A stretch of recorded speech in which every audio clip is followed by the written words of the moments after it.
Hello everyone. Today I am here with my new video on Food Safety Audit Part 2. In this video, I will cover food safety auditors, activities, duties and qualities, required educational qualification and trainings to be an food safety auditor. I will also cover the roles and responsibilities of Food Authority, Audit Agency, auditors and FBOs for conducting an audit. Principles of audit will also be covered. So we will start from who is a food safety auditor. This is the person who conducts food safety audits of food business organizations like food processing plants, commercial slaughterhouses and restaurants to make sure that processing, packaging, storage, transport, etc. of food products are being carried out in safe and healthy manner as well as according to food safety regulations. They also give technical trainings to management and employees about in-house food safety programs, operational methods, pest control and maintenance of food processing equipments. Now the question is, what does a food safety auditor do? The various activities of a food safety auditor are travel to inspection site, arrange audit plan for the coming year, carried out food safety audits, maintain recent food safety regulations, coordinate with management about food audit findings and advise for improvement in policies and procedures if required. Prepare reports on findings, give training to employees and management about in-house food safety programs and give presentations in food safety conferences and in-plant seminars. According to Section 10 of the Food Safety and Standards Regulations, Food Safety Auditing 2018, various duties of auditors are accomplish food safety audit of food industry or business, confirm the requirements of the Act and the rules and regulations followed by the food business organization, carry out pre-authorization or certification inspection of recently established food business organization as and when directed by the Food Authority. Sustain confidentiality regarding commercial in confidence materials which might consist of process and product formulation, food safety program and audit results. Forward the audit report to the Food Authority within 15 days of the accomplishment of food safety audit. Implement required follow-up action including further audits to confirm if any corrective action has taken to eliminate any insufficiency of such food safety program identified during the audit.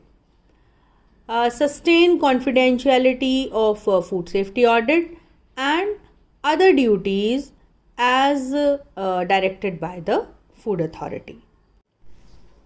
Now I will tell about the aptitude of auditor.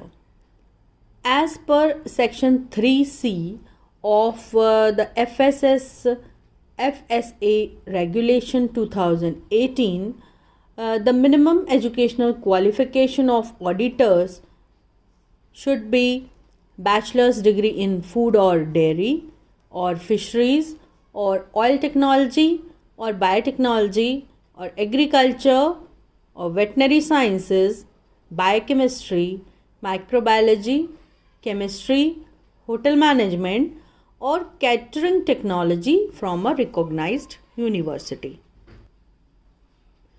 Auditors should have successful completion of certified food auditor course in food safety management system.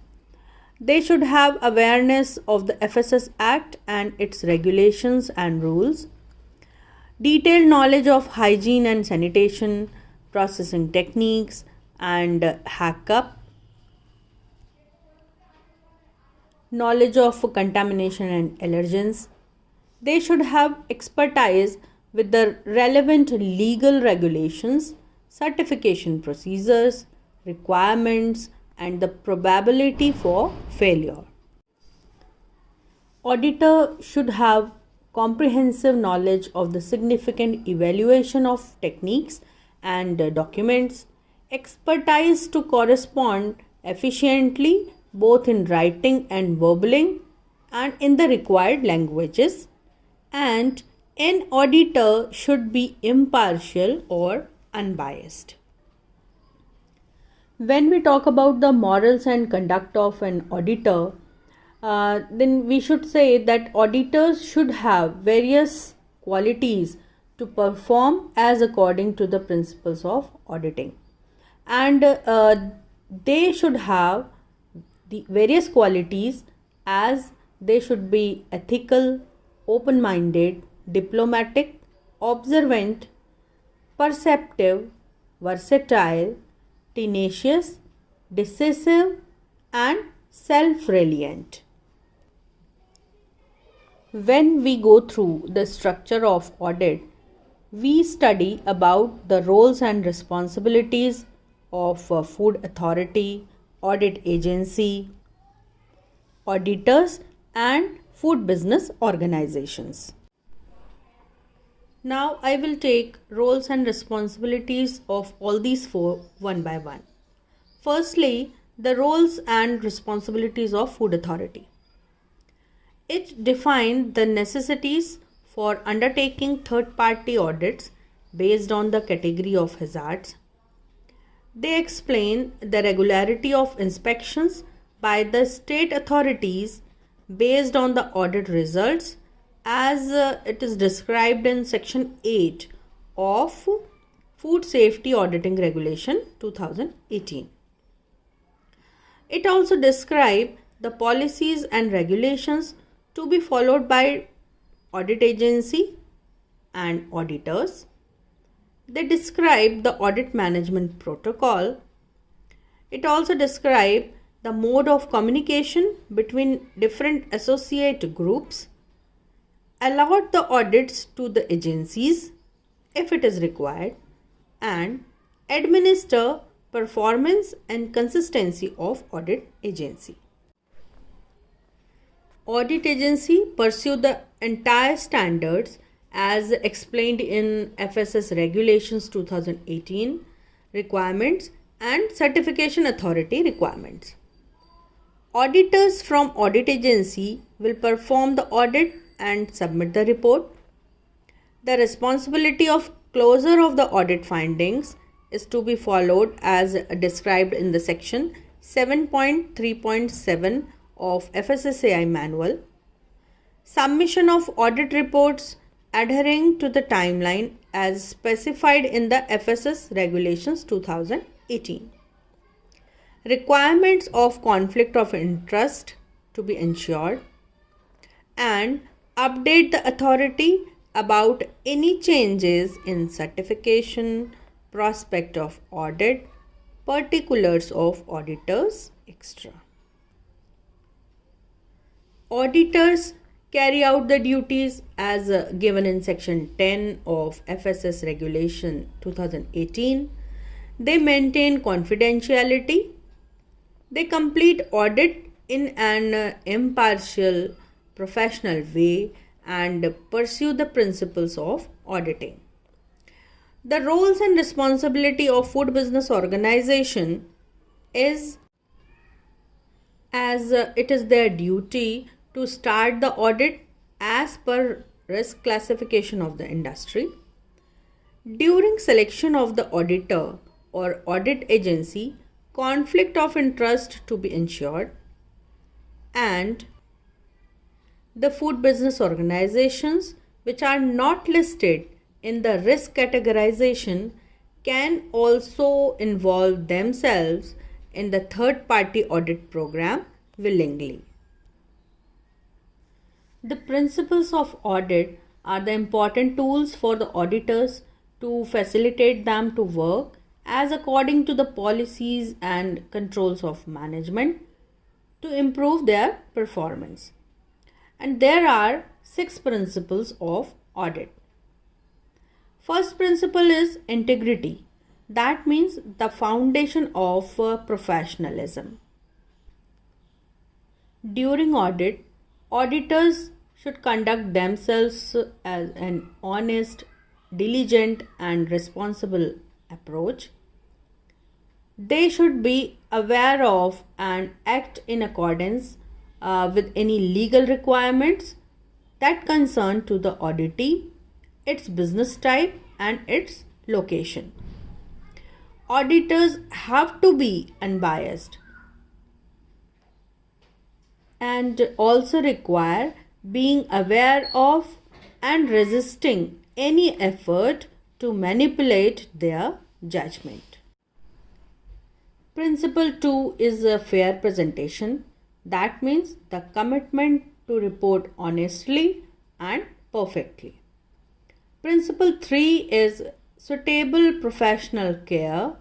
That is the application of carefulness and judgment in auditing. Principle 4 is confidentiality. That means the security of information. Principle 5 is independence. That is the base for the unbiased audit and neutrality of the audit conclusions. The report must be reasonable, unbiased and objective for the third party audit. And the principle 6 is fact-based approach. That is the logical method for attainment, consistent and reproducible audit results. Principle 6 says that after audit, if the problem is found, it must be described clearly and in brief so that auditee understands it and can identify it for them. It must be indicated where and when the problem was identified, how it was identified. It should be observed and interviewed. Explain the requirement that is not being fulfilled and illustrate the objective facts that led the auditor to the finding of an error or review. The principles of audit are also given in FSSAI Auditor Manual. The maximum number of food safety audit work carried out by each of the auditor of an auditing agency as a team or individually shall not go beyond 50 audits per year, subject to a maximum of 100 man days per year. The audit frequency recommended by the FSSAI for food industries to carry out the compulsory food safety audits is given in FSSAI Auditor Manual. For calculation of audit time or duration, food business organizations are generally divided into 3 categories. These are manufacturing, catering or quick service restaurants, and food retail or warehouse or storage. Audit time calculation is based on the number of food handlers, product groups, hack-up study, etc. The duration of audit suggested by the Food Authority for conducting food safety audits for these 3 categories. The duration of audit suggested by the Food Authority for conducting food safety audits for these 3 categories are given in FSSAI Auditing Manual. Any change in the time of audits should be informed or up to date to Food Authority and permission for changing the same should be taken. The audit fee will be as per mutual contract between the auditing agency and the food industry. Though the food authority can issue guiding principle about the fee structure as and when required. Thank you for watching this video. Next video will be on audit part 3, which will be posted soon.